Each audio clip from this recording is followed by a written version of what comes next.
সম্প্রতি বঙ্গোপসাগর সহ সুন্দরবনে ডাকাতি বেড়ে যাওয়ায় বনে যাচ্ছেন না জেলে এবং মৌয়ালরা। তাদের অভিযোগ, গেল বছর সহস্রাধিক মৌয়াল মধু সংগ্রহের উদ্দেশ্যে সুন্দরবনে গেলেও এবছর গেছেন মাত্র ১৫০ জন, যে কারণে এবছর বন বিভাগের মধু সংগ্রহের লক্ষ্যমাত্রা পূরণ না হওয়ার একটা শঙ্কা রয়েছে। যদিও বন বিভাগ বলছে বনে বনরক্ষীদের টহল জোরদার করা হয়েছে।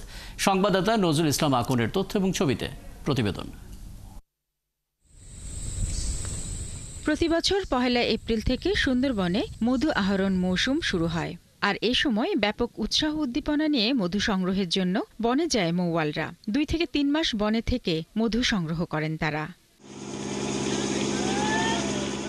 জেলে মৌয়ালরা জানান, এবছর তাদের সুন্দরবনে যাওয়ার আগ্রহ অনেকটা কম। পূর্ব সুন্দরবনের শরণখোলা রেঞ্জ থেকে এখন পর্যন্ত মাত্র ২০টি নৌকায় ১৫০ জন মৌয়াল বনে প্রবেশ করেছে। অথচ গত বছর প্রায় ৯০টি নৌকায় সহস্রাধিক মৌয়াল মধু সংগ্রহে যায়। এবছর ডাকাইতের কারণে আমরা নৌকোল যাইতেছে টোটাল ২০ খান।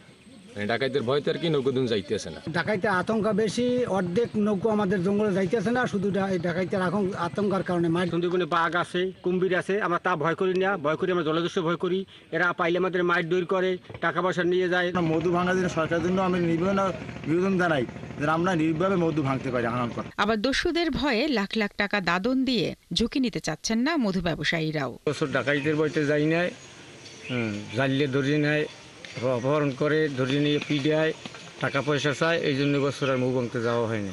এদিকে বন বিভাগ জানায়, মৌয়ালদের নিরাপত্তায় বাড়তি সতর্কতা নেওয়া হয়েছে। জেলেদের কাছ থেকে ওরা বিভিন্ন সময়ে আটক করে মুক্তিপণ আদায় করেছে।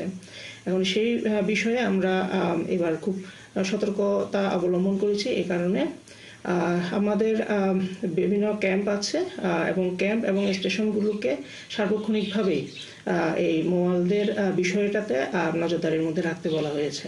২০১৮ সালে দস্যুমুক্ত ঘোষণার পর সুন্দরবন থেকে নির্ভয়ে মধু আহরণ করেন মৌয়াল ও অন্যান্য বনজীবীরা। কিন্তু গত কয়েক মাস ধরে হঠাৎ কয়েকটি বনদস্যু বাহিনীর উৎপাত বাড়ায় ভয়ে আছেন মৌয়ালরা। শারমিন স্বপ্না, ৭১।